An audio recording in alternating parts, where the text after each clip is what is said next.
Hello everyone, I'm Brian Dragon and welcome back to Vox Adventures. Let's just get the music turned on.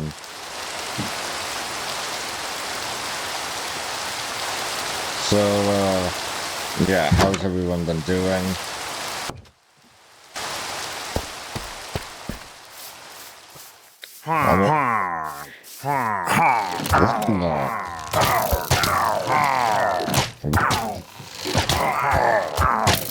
I'm Java for the villagers, sand people for the... Okay then.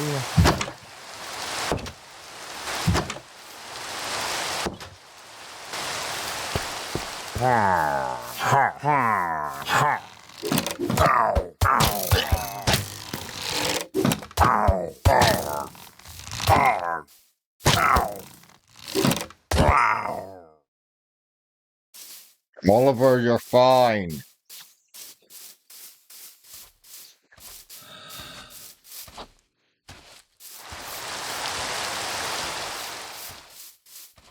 Oliver.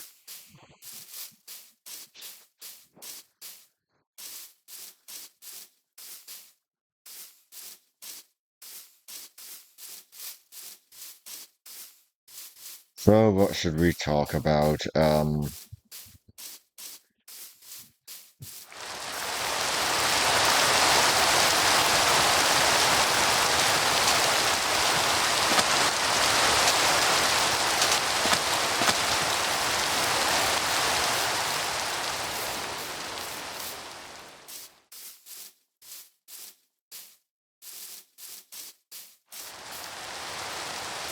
I really haven't a clue.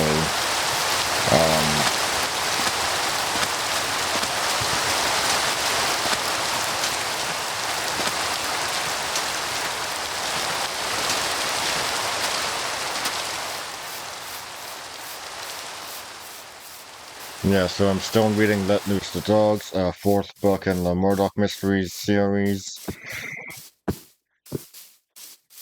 Don't know why I said third last time.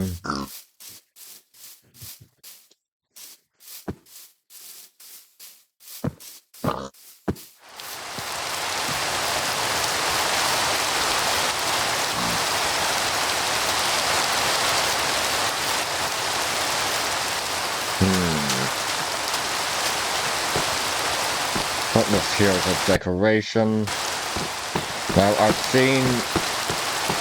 Now I know how far that goes. I haven't seen how far the other way goes, so yeah. Oh, for goodness sake, Oliver.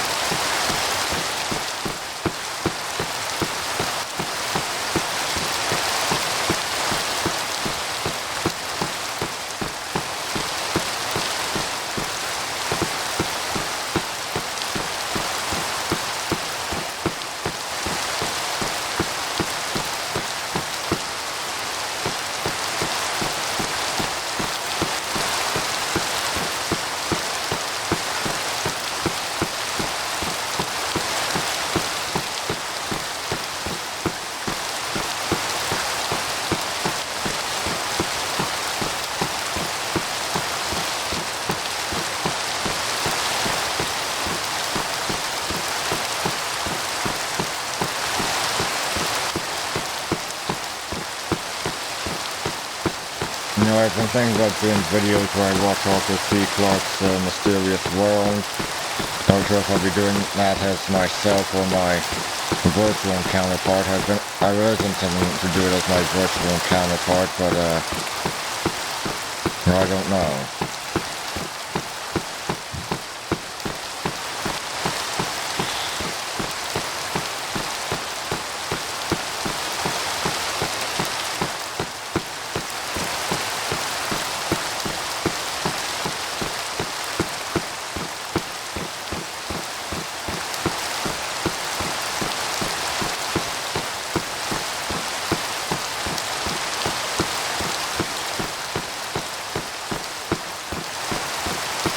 Yeah, I have no idea how far this goes.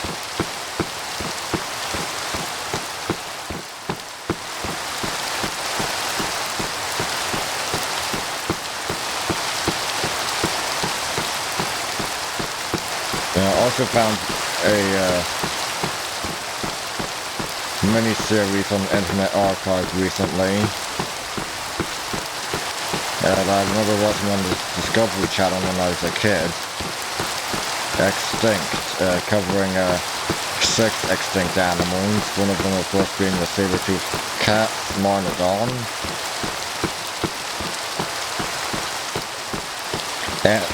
And most surprising is that it was narrated by Alan Armstrong, an actor whose work I am very much familiar with. He even appears in my favorite movie, the 1994 film adaptation of Black Beauty, where he played the role of Reuben Smith. Yeah, he's one of the best actors out there.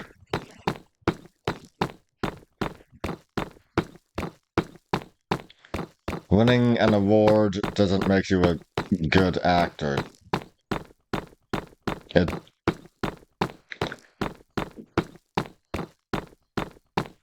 just doesn't.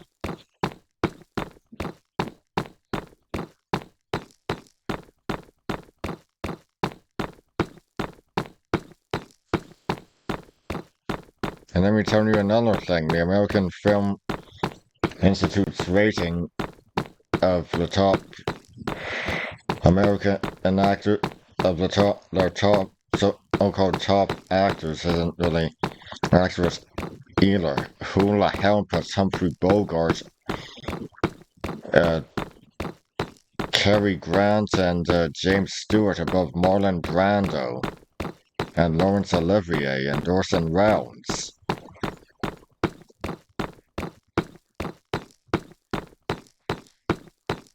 Average at best bumblers who got lucky. That's what Bogart, Stewart, and Grant were.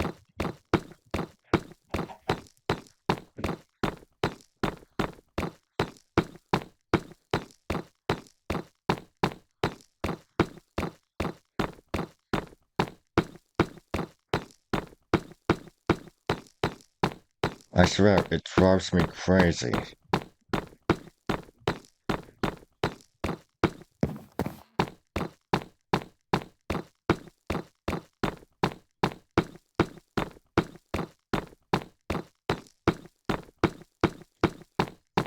Of course, the world is full of average at best bumblers who get lucky. It might sound a bit cynical, but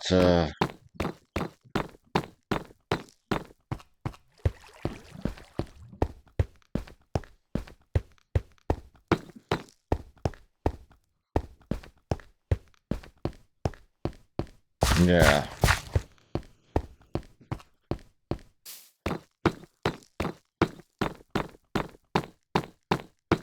No, I must admit Humphrey Bogart being used as the basis for the physical model of Two-Face for Batman the Animated Series was very inspired.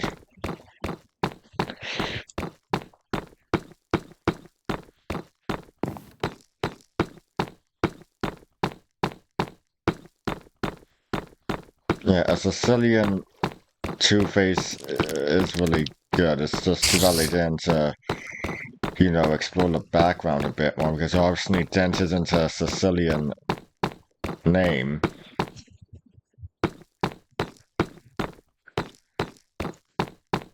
I don't know, like, the idea that Dent is just not the family's original name would have been nice.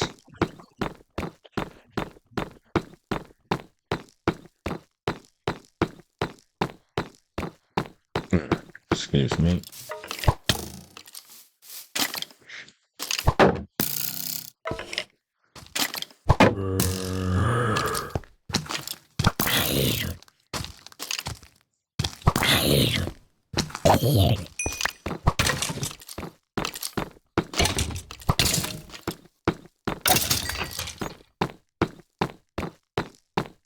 What was I even talking about? How did I ever...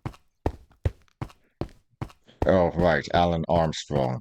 Yeah, he's a fantastic actor. I highly recommend you take a look at his work.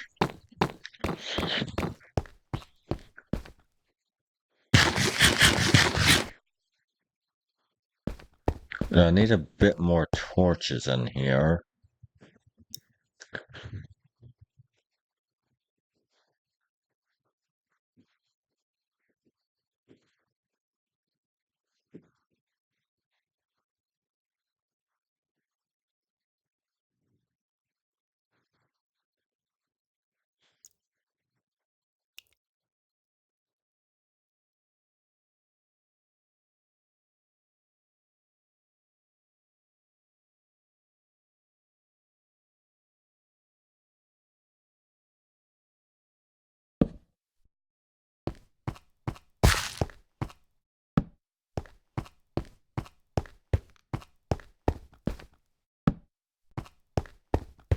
For speaking of Laurence Olivier, I'm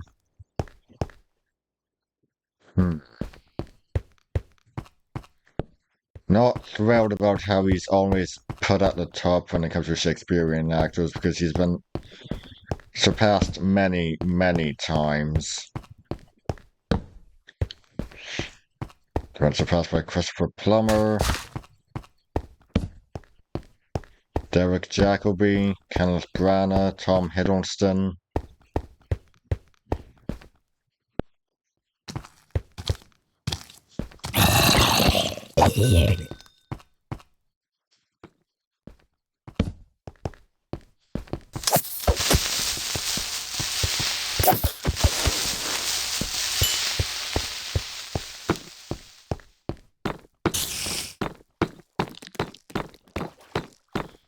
He is not the be-all and all.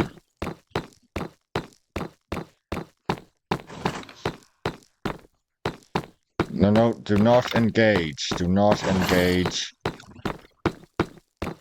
I want to see how far this goes.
Of course, I've seen Laurence, hold on, let me get started at the beginning. I've seen Laurence Olivier surpassed in many things when it comes to many roles, but I've not yet seen him surpassed when it comes to Richard III.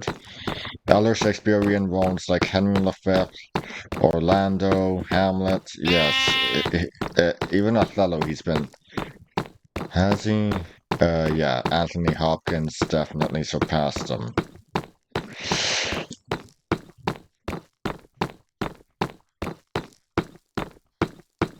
But with Richard III, I'm not sure.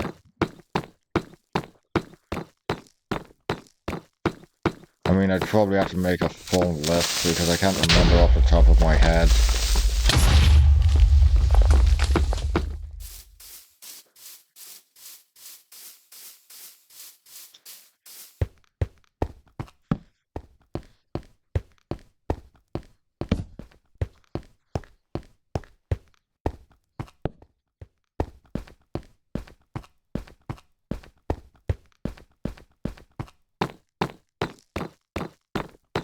Of course, on the subject of Richard III, that's a pretty hard one to beat.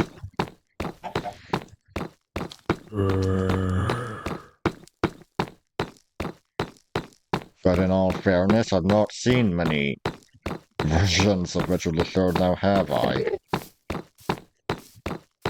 Well, I suppose it all comes down to who are we Obviously with the play Richard III, yeah, it's going to be Laurence Olivier, but when it comes to the Henry VI plays, due to not having seen any other productions, be it on stage or on screen, it would have to be Benedict Cumberbatch.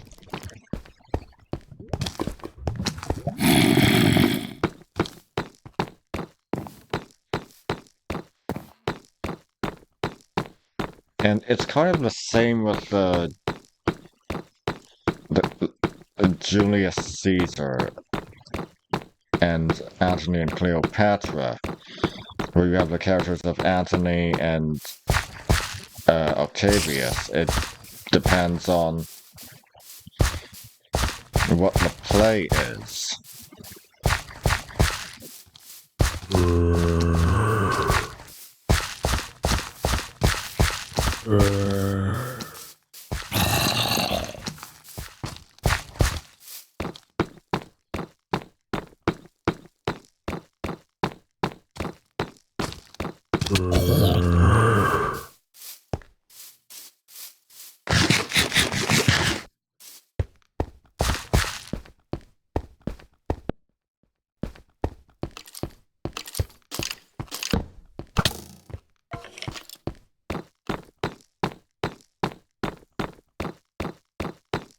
With Antony and Cleopatra, it's obviously going to be Geraint Wyn Davies as Antony and Ben Carlson as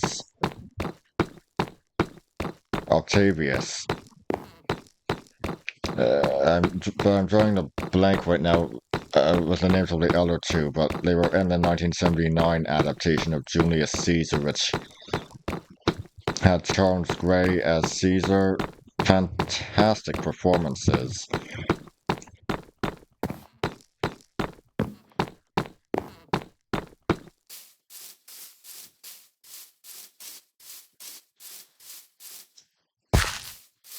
You can't expect me to remember the name of every single actor I've ever seen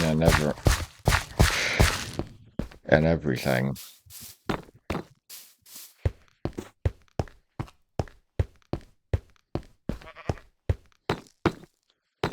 Now, speaking of Julius Caesar, it's a shame that filmed stage recordings weren't really, filmed stage productions weren't really, well, they were a bit back then, but they were in their infancy. Because I say that because there wasn't many of them. It's too bad we never saw. It's too bad there's not a recording of that production that Jack Kirby did costume designs for.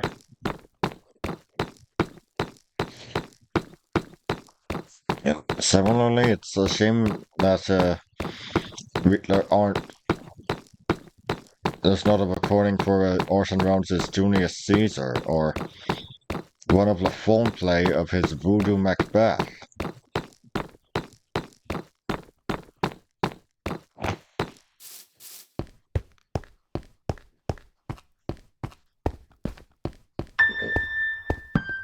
There is one of the last scene or so, but I think that was from a newsreel that you can still find and can't find on YouTube. I mean, maybe you still can. I don't know, it's been a long time.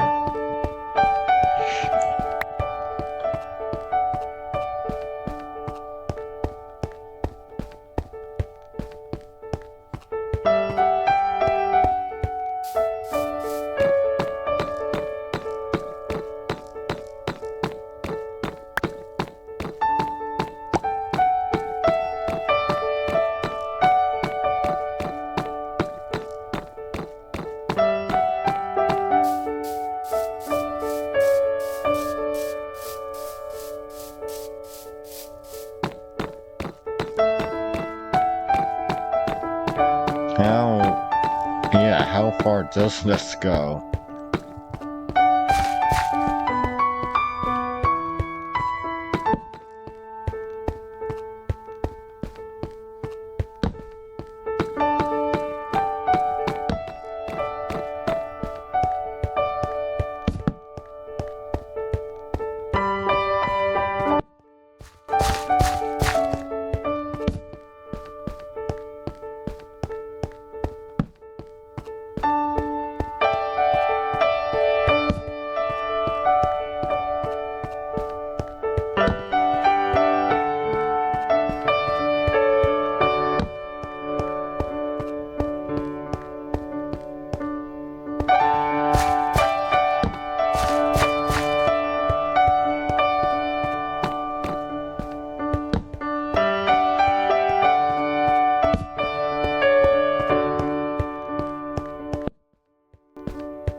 Oh jeez, we're gonna run out of torches before we even reach the end.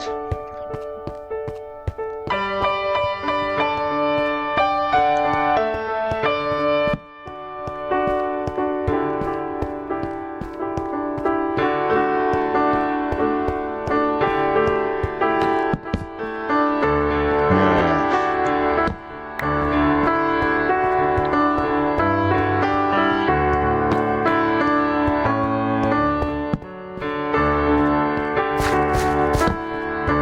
What the?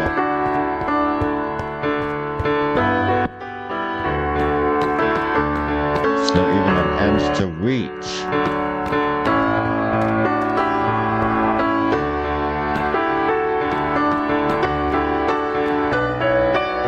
What the hell is this?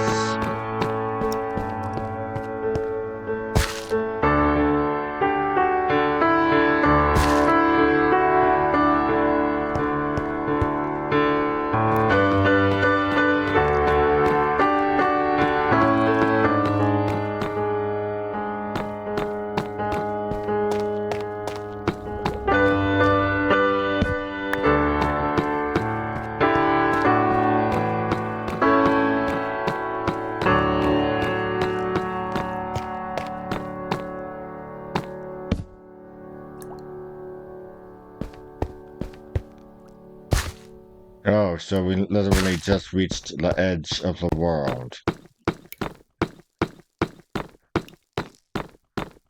Huh.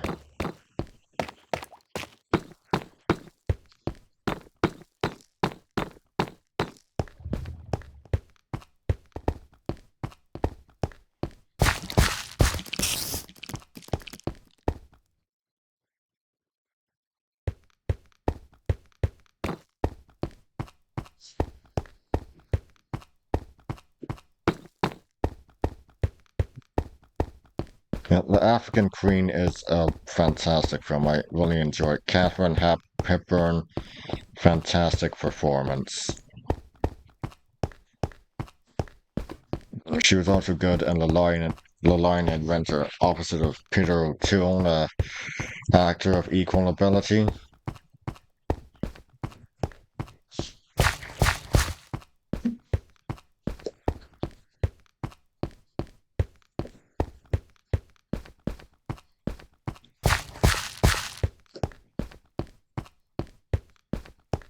Of course, that film also had Anthony Hopkins and Timothy Dalton, two other fantastic actors.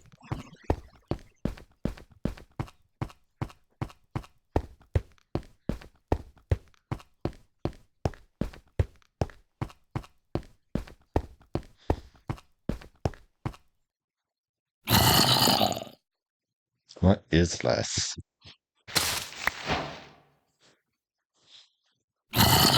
Oh.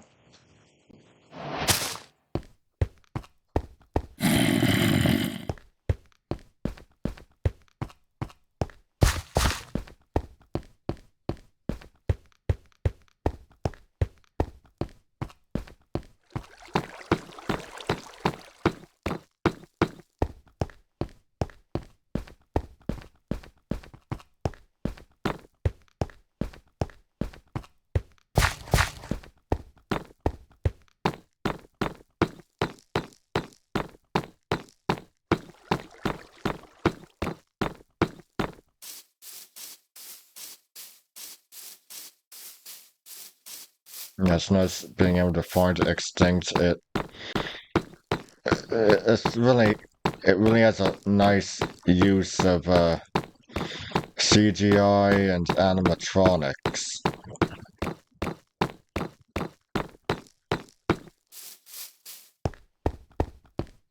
Animatronics slash puppetry to recreate those long gone animals.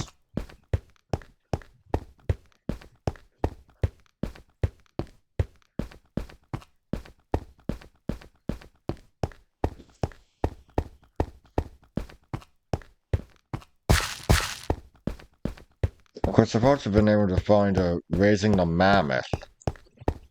And that's something I need to watch sometime. Oh, geez, how old was I? 6? Probably 6 when that originally aired.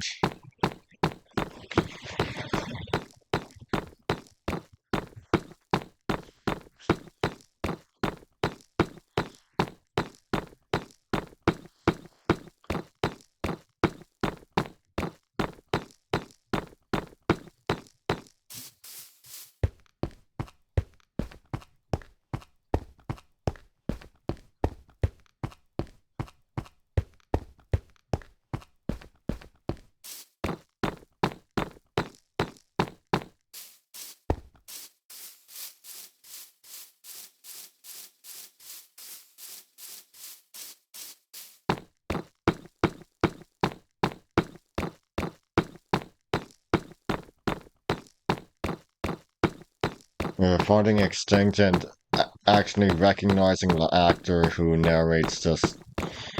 Oh, it's just wonderful.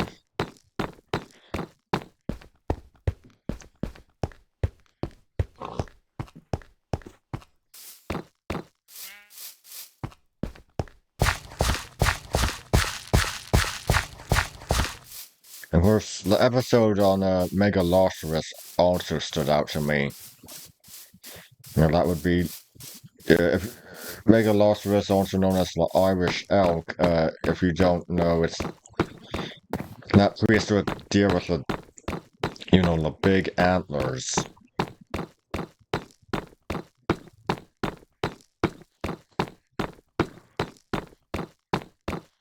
I think it came out around the same time as Walking with Prehistoric Beasts, and yeah, obviously that did get a saber-toothed episode.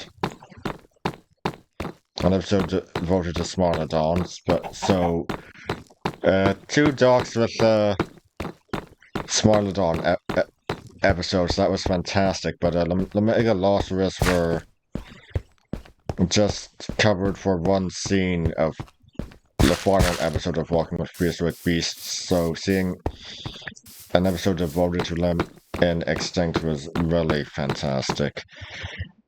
Oh, well anyway, that would be all for today. I'm Brian Dragon signing out. Stay straight.